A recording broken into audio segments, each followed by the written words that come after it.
Бүгін біз сізге 2,5 мың жылдан астам уақыт бұрын болған бір оқиғаны баяндап береміз. Бұл қарт адам туралы хикая. Ол өмір бойы іздеген сұрағының жауабын табу үшін данышпан ұстаз Конфуцийге жол тартқан еді. Қарттың аты Ли Уэй болатын. Өмірін түгелімен балаларына арнаған ол. Олар есейген соң жан жылуы мен қамқорлықтың ортасында боламын деп сеніпті. Бір күні ол балаларының үйіне көшіп келді. Іште тыныштық, бауырмалдық, жақындық табамын деп ойлаған. Алайда уақыт өте келе, отбасына жақындаған сайын өзін бұрынғыдан да жалғыз сезіне бастады. Балалары жұмыспен, немерелері әбігермен жүрген, ал бұрынғыдай шүйіркелесіп отыратын әңгімелер қысқа әрі салқын тартқан. Үй адамға толы еді, бірақ жүрегі бос. Неге оның қатысуы қуаныш емес, салмақ сияқты сезілетінін түсінбей, Ли Уэй бір күні ақыл сұрауға бел буды. Ол дана Конфуций жайлы естіп, жүрегінде үміт оты лаулап, ұстаз сабақ беретін ғибадатханаға аттанды. Онда барғанда, Конфуцийдің шәкірттердің ортасында гүлдеген ши ағашының көлеңкесінде отырғанын көрді. Қарт адам иіліп сәлем беріп, сабырмен сөз бастады. Ұстаз, мен өмір бойы балаларыма қамқор болдым. Енді қартайған шағымда олардың қасына келсем, мейірім мен жақындық табамын деп үміттендім. Бірақ өзімді көрінбейтін жан секілді сезінемін. Конфуций оған біраз қарап отырып, тыныш дауыспен былай деді. Ақылды адамды көрсең, оның ізгілігіне теңелуге тырыс. Ал ізгілігі жоқ адамды көрсең, өзіңе қара. Сол сәттен бастап ұстаздың осы сөзі Ли Уэйдің өмірге деген көзқарасын түбегейлі өзгертті. Ұстаз аздап үнсіз қалды. Қарттың жүзі шаршаңқы еді. Бірақ бұл жай қарттық емес. Іште қордаланып қалған мұң мен адасқан жүректің салмағы болатын. Конфуций аспанға көз жүгіртіп, сосын сұрады. Ли, неге сен балаларыңа жақын болу, олардың жүрегінде мәңгі орын алу деп ойлайсың? Қарт үнсіз қалды, сосын жауап қатты. Ұстаз, мен өмір бойы еңбектеніп, балаларымның болашағын ойладым. Өз армандарымды ысырып, олар аман болсын дедім. Енді қартайдым. Бар тілегім, олардың жанында болып, сол отбасының бір мүшесі екенімді сезіну. Бірақ менің бар болуым оларға ыңғайсыз болған сияқты. Солай болуға тиіс пе еді? Балалар ата-анасын қартайғанда бағуы керек емес пе? Конфуций сабырмен тыңдап, жанына тұрған су толы ыдысты нұсқады. Егер мына ыдысқа шамадан тыс су құйсаң не болады? Су төгіледі, деді Ли. Адам қарым-қатынастары да дәл сол секілді, деді ұстаз. Егер өз орныңнан асып түсуге тырыссаң, үйлесім жоғалады. Сен балаларыңа баспана салдың, енді сол үйлердің ортасында өзіңе орын іздеп жүрсің. Ал оларда өз өмірі бар. Ли басын изеді. Онда не істеуім керек еді, ұстаз? Конфуций баққа қарап, жаймен сөзін жалғады. Табиғат бізге қарапайым ақиқатты көрсетеді. Өзен ешқашан бастағына қайтпайды. Ол теңізге қарай ағады. Балаларың да солай. Сен оларға жол көрсетіп, өсірдің. Енді өз жолдарын табатын кез келді. Қарттың көкірегін бір ыңғайсыз ауыр сезім биледі. Ол қарттық тыныштық пен отбасы жылуы деп ойлаған. Бірақ енді сол үміттің сағым екенін түсіне бастады. Конфуций сөзін жалғады. Махаббат пен құрметті талап етуге болмайды. Оларды тек жүректен өсіруге болады. Егер сен тым көп орында иемденуге тырыссаң, балаларың оны ауыр жүк ретінде сезеді. Шынайы махаббат еркіндіктен, ал махаббатсыздық мәжбүрліктен туады. Қарт үнсіз қалды. Сол сәтте ол өзіне де өмір керек екенін сезінді. Өзін ұмытқан екен. Көңілі босап, ұстағына қарады. Ендеше енді не істеуім керек? Ұстаз? Мудрец жымиып қойды. Сенің сапарың әлі аяқталған жоқ, Ли. Нағыздана қария болудың мәнін енді түсінуің керек. Ізгілік таратқан адам құрметке бөленеді. Мейірім еккен адам мейірім көреді. Ата-ананың міндеті тек балаға қамқор болумен бітпейді, ол өз болмысын табуы керек. Сол сәттен бастап Ли Уэйдің шынайы өмір жолы басталды. Бақ ішінде тыныштық орнады. Желдің лебі ағаш жапырақтарын байу тербетіп тұрды. Ли ұстаздың сөзін ой елегінен өткізді. Конфуций болса оған қарап, екі ағашты нұсқады, олардың бұтақтары бір-біріне оралып, жары үшін күресіп тұр. Айтшы, Ли, деді ұстаз, егер екі ағаштым жақын өссе, не болады? Олардың бұтақтары шатасады, деді қарт. Олар кеңістік пен жарық үшін бәсекелеседі. Бұл оларды мықты ете ме әлде әлсіз? Деп сұрады ұстаз. Әлсіз етеді, деді Ли. Бұтақтары қисайып, еркін өсе алмайды. Konfutsiy jimiyip koydu. Mine, ömürde oslay. Biz жақындықты бірлік деп түсінеміз. Ал кейде тым жақын болу кернеу тудырады. Құрмет пен сүйіспеншілікті күшпен орната алмайсың. Оларды тек жүректен өсіруге болады. Егер өз орныңнан асып, біреудің өміріне тықпаласаң, байланыс емес, тұншығу туады. Карт үнсіз қалды. Ол үлкен ұлының үйіне алғаш келген күнін еске алды. Бәрі тамаша еді. Дастархан басындағы күлкі, шиіркелескен әңгіме, бірліктің сиқыры. Бірақ уақыт өте бәрі өзгерді, қуаныштың орнын салқындық басты. Қараған көздерде сабыр емес, жалығу пайда болды. Ол үшін әңгімелесу өмірдің мәні еді, ал олар үшін міндет. Бірақ, ұстаз, деді Ли күйзеліп, мен бәрін олар үшін жасадым. Конфуций оған мейіріммен қарап, егер алақаныңа бір уыс құм салып, қатты қысып ұстасаң не болады? Деп сұрады. Құм саусақтарымның арасынан сусып кетеді, деді қарт. Деді ұстаз. Адамдар арасындағы мейірім де дәл солай. Егер сен мәжбүрлеп ұстамақ болсаң, ол жоғалады. Махаббат еркіндікті қалайды. Ли басын изеді. Ол балаларына масыл болғысы келмейтін. Тек олардың өмірінің бір бөлшегі болуды қалаған еді. Конфуций оның иығына қолын қойып, жылы үнмен айтты. Мәселе сенің балаларыңның сені сүймейтінінде емес. Мәселе сен олардың махаббатын өз қалауымен өлшейсің. Әркім сүйіспеншілігін өз жолымен білдіреді. Онда мен не істейін, ұстаз? Деп сұрады Ли. Мудрец өзенге ишара етті. Ана суды қара. Ол ағып жатыр. Оны тоқтатуға болмайды. Егер құрмет пен мейірім тапқың келсе, балаларыңды еркін жібер. Саған деген сағыныш оянғанда, олар өздері оралады. Сол сәтте Ли Уэй шын махаббат дегеніміз бірге болудан гөрі, уақытында босата білу екенін түсінді. Ол ұзақ үнсіз отырды. Кеудесінде ұстаздың бір ғана сөзі жаңғырып тұрды. Жақындық жүректердің ара қашықтығымен өлшенбейді. Аздан соң Ли терең күрсінді де, баяу дауыспен айтты. Ұстаз, мен өмір бойы балаларымды ойлап, өзімді олардың бақыты үшін құрбан еттім. Енді қартайған сәтімде сол қамқорлықтың жауап қайтарымын күту әділетсіз бе? Конфуций сабырмен жауап берді. Дана адам кінәні өзінен іздейді, ал қарапайым адам өзгеден. Сен ағаш еккенде, ол қартайған шағында саған сая болсын деп екпейсің ғой? Жоқ, ұстаз, деді Ли, мен оны еркін өсуі үшін өз табиғатын тапсын деп егемін. Дұрыс айтасың, деді Конфуций. Ендеше, неге балаларыңнан басқаша үміт күттің? Сен оларды өмір жолына шығарып салдың, айналаңда айналып жүру үшін емес. Нағыз сүйіспеншілік, қайтарым күтпейтін мейірім. Ли басын иіп, үнсіз қалды. Ол мұндай тұрғыдан ешқашан ойланбапты. Өз ізгілігінің қайтарымын күтумен өткен жылдары енді түкке тұрғысыз болып көрінді. Ол түсінді, күтулер балаларының иығына ауыр жүк болып түскен. Бірақ, ұстаз, деді ол сыбырлап, қалайша мен мұны қабылдай аламын? Күтуді қалай доғаруға болады? Конфуций жылы жымиып, ағашта отырған құсты нұсқады. Ана құсты қарашы. Ол кішкентай кезінде анасынан қорек алды. Ал бір күні анасы оны үйеден итеріп шығарды, сөйтіп ол ұшты. Енді өзі үйе салып, өз балапандарын асырап отыр. Егер анасы оны үйесінде ұстап қалғысы келсе, ол ешқашан аспанға көтерілмес еді. Ата-ананың қателігі баласын шамадан тыс сүйіп, жібермеуінде. Ал сол сүйіспеншіліктің дәл көшірмесін күтсең, бұл орындалмас тілек. Сүйіспеншілікті талап ете бастаған сәтте, ол парызға айналып, мәнін жоғалтады. Карт үнсіз қалып, өткенін еске алды. Балаларының кішкентай шағы, олардың күлкісі, өз өмірін солар үшін арнаған сәттер, бәрі көз алдында қалды. Бірақ ол енді білді, қартай келе өз өмірін жастықтағы армандардың айнасы ретінде елестету, бос үміт. Өйткені уақыт артқа жүрмейді. Онда не істейін, ұстаз? Деді ол ақыры. Конфуций аспан шетіне көз тастап сабырмен айтты.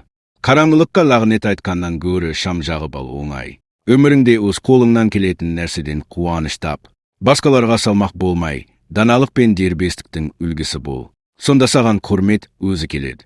Қарттың бойында әлі де мұң бар еді, бірақ енді ол мұңмен бірге түсінікте пайда болды. Оның балалары оның бақытын қалыптастыру үшін жаратылмағанын, бұл сапардың енді тек өзіне тиесілі екенін ұқты. Конфуций храм бағы бойымен жай жүріп келе жатты, ал Ли үнсіз ілесіп, ойын тереңге жүгіртті. Әрбір қадам сайын жүрегіндегі ауырлық орнын бос кеңістік басқандай. Ustaz, dedi ол күбірлеп, егер мен балаларыма сеніп тірек бола алмасам, менің орным қайда? Жақындық ол мен әке арасын нығайтпаса, онда мен не істеуім керек еді? Конфуций шағын көлдің жиегіне тоқтап, айнадай мөлдір суға қарады.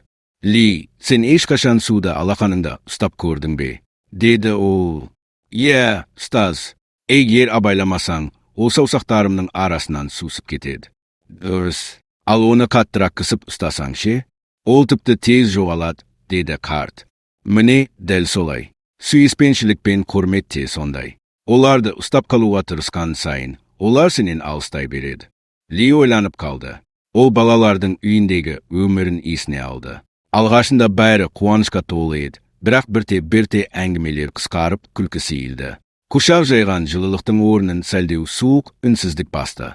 Балалары оны сыйлайтын, бірақ олардағы табиғилық жоғалған еді. Ұстаз, менің балаларым мені әлі де жақсы көреді. Бірақ неге мені көргенде олардың шаршағанын сеземін? Деді ол. Конфуций жылы жымиып жауап берді. Өйткені сен оларға ұшуды үйреттің, ал енді өзің сол қанатты ұстап қалғың келеді. Карттың жүрегі шімете қалды. Мен тек олардың өмірінің бір бөлшегі болғым келген еді. Мудрет сабырлы үнмен сөзін бөлді. Мәселе осында, Ли. Балалардың ата-анасына деген махаббаты табиғи, бірақ оны кінә немесе міндет арқылы ұстап тұру қателік. Сенің қатысуың оларға өздерінің дәрменсіздігін еске салады. Олардың өз өмірі, өз міндеті бар. Міне, осы көзге көрінбейтін салмақ қарым-қатынасты әлсіретеді.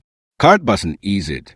Ол балаларына масыл болғысы келмеген, бірақ өзі білмей солардың иығына рухани жүк артыпты. Жақындық іздеп жүріп, араға үнсіздік орнатып алғанын енді ғана аңғарды. Ендеше, ұстаз, не істеймін? Деді ол бәсең үнмен. Конфуций көлге қайта көз тастап, баяу айтты. Өзін өзі арқылы ағатын суды ұстап қалуға тырыспайды. Ол суға келуге де, кетуге де еркіндік береді. Сен де солай істе. Балаларыңды ұстап қалма, еркін жібер. Сонда сағыныш пен жылылық өздігінен қайтып келеді. Ли көзін жұмды. Сол сәтте ғана ол шынайы махаббат дегеннің үнемі бірге болу емес, уақытында босата білу екенін шын жүрекпен сезінді. Бұл оңай болмас, бірақ ол өзгеру керек екенін түсінді. Сол ой оның жаңа жолының бастамасы болды. Бақ ішін жеңіл самал толтырды. Ли ұстаздың жанында үнсіз келе жатып, оның сөздерін қайта ой елегінен өткізді. Ол енді білді. Балаларынан сый күту, қателік, өйткені ұзаққа созылған жақындық кінә сезімін оятады. Мейірімді емес. Бірақ бәрібір сұрақ көкейден кетпеді. Егер мен енді балаларымның өміріне байланбасам, онда менің өз жолым қандай болмақ? Ұстаз? Деді ол. Өмір бойы менің тіршілігім отбасыма арналды. Егер мен енді оларға қамқор болмасам, мен кіммін? Конфуций бақ ішіндегі жалғыз ағашты нұсқап. Ана ағашты қара, Ли. Ол бір кезде әлсіз тұқым ғана еді. Алайда тамыр жайған соң ешкімнің көмегіне зәру болмады. Енді өз көлеңкесімен өзгеге паналық береді. Міне, адам да сондай болуы керек, өз күшімен биіктеп, басқаларға жарық сыйлау. Даналық ұстаз жымиып. Бірақ ол өз көлеңкесін іздеуге ешкімді мәжбүрлемейді, деді. Ол жай ғана өмір сүреді. Ал кімге тыныштық пен сай керек болса, өздері келеді. Ли жүрегінде әлдененің шімете қалғанын сезді. Өмір бойы ол өзін тек балалары арқылы анықтап келді. Енді түсінді, адам балаларының өмірінің ортасында болмаса да, өз мәнімен өмір сүре алады. Мәселе, Ли, сенің мақсатың біткенінде емес, деді Конфуций. Мәселе, сен ешқашан өзің үшін өмір сүріп үйренбегенсің. Сен әрқашан басқалар үшін өмір сүрдің. Енді өзіңнен сұрашы, сен кімсің, әке болудан бөлек? Бұл сұрақ Карттың жүрегіне жаңғырып жетті. Ол ешқашан өзінен мұндайды сұрап көрмепті. Не нәрсе оны қуантады, не нәрсе өмірінің дәмін кіргізеді. Бірақ, ұстаз, деді ол әлсіз үнмен, қарт адам жаңа мақсатты қайдан табады. Ол алыс әрі қол жетпес болып көрінеді ой. Мақсатты емес, қадамдарыңды өзгерт, деді Данагөй. Конфуций бір уыс дән алды да, картқа ұсынды. Сен отырғыза аласың, үйрете аласың, тіпті үйрене де аласың. Карттық күту уақыты емес, таным уақыты. Тіршілік бар жерде, мүмкіндік бар. Ли алақандағы дәндерді қысқан сәтте, кеудесін жаңа сезім кернеді. Ол енді білді, өз өмірінің мәнін балалары арқылы өлшеудің қажеті жоқ. Сол сәттен бастап ол өткеннің күтуінен емес, алдағының мүмкіндігінен мағына іздеуді шешті. Осылайша оның нағыз тәуелсіздікке апарар жолы басталды. Конфуцийдің сыйы, шағын дәндер жаңа өмірдің нышанына айналды. Балалары өз жолымен кеткенмен, Ли әлі де өмірдің ажырамас бөлігі еді. Оның ғұмыры аяқталмады, керісінше қайта басталды. Ол бірте-бірте түсінді. Ішіндегі мұң балаларының алыстағаннан емес, өзі көп жыл бойы мен кіммін деген сұраққа жауап бермей келгенінен туған екен. Бір күні таңертең ол ғибадатхана ауласында жүргенде жас шәкіртке жолықты. Бала шағын бақ өсірмек болып әуре еді, бірақ көңілі түсіп отыр, көшеттер солыңқыраған. Сен суды дұрыс бермей жатырсың, деді Ли, дымқыл топыраққа көз тастап. Егер тым көп су құйсаң, тамырдың жайылуына орын қалмайды. Жас шәкірт таңырқай қарады. Қайдан білесіз? Ли жылы жымиып. Жастығымда егістікпен айналыстым. Сонда түсіндім, шамадан тыс қамқорлықта жетіспеушілік сияқты зиян. Бала үндемей бас изеді. Осылайша Лидің өмірінде жаңа кезең басталды. Бұрын ол білімін тек отбасында бөлісетін. Енді түсінді, оның үйретері отбасы шеңберінен әлдеқайда кең. Ол шәкіртке көмек көрсете бастады, ал көп ұзамай басқаларда оның кеңестерін сұрайтын болды. Бірнеше апта өткен соң бәрі оны ұстаз Ли деп атай бастады, оның сабырлы даналығына құрмет ретінде. Сол кезде Ли маңызды шындықты түсінді. Неғұрлым аз мойындалуды қаласаң, соғұрлым адамдар сенің құныңды артық бағалайды. Бұрын ол балаларынан өз орнын іздесе, енді өзі жай ғана бар еді, ал қажет болғандар өздері келетін. Ғибадатханадағы әр күн енді мәнге толы еді. Ли таңды қуанышпен қарсы алып, шәкірттерге жер туралы, егін уақыты, сабыр мен тепе теңдік жайлы үйрететін. Оның сөздері кітаптан емес, өмір тәжірибесінен шығатын. Бір күні күтпеген оқиға болды. Ол өсімдіктерді қараушы еді, қасына жас монах келіп, хат ұсынды. Хат оның үлкен ұлынан екен. Әке, сені көптен көрмедік. Сағындық, немерелер жиі сені сұрайды.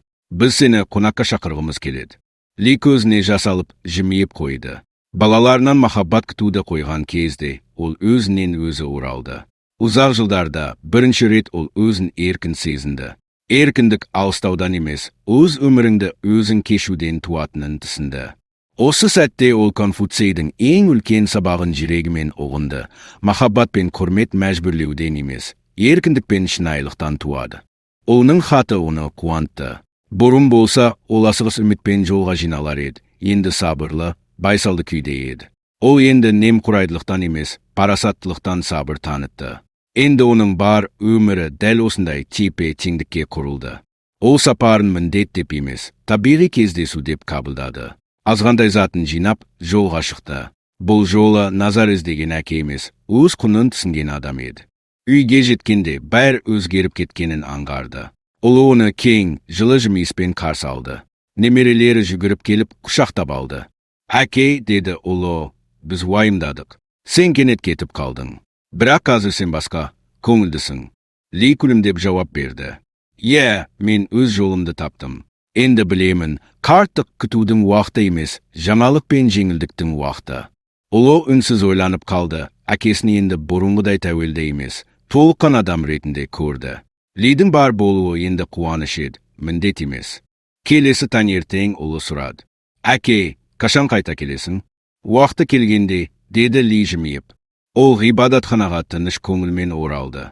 Енді оған еске салу үшін жақын болу қажет емес еді. Оны сағынышпен еске алу жеткілікті болатын.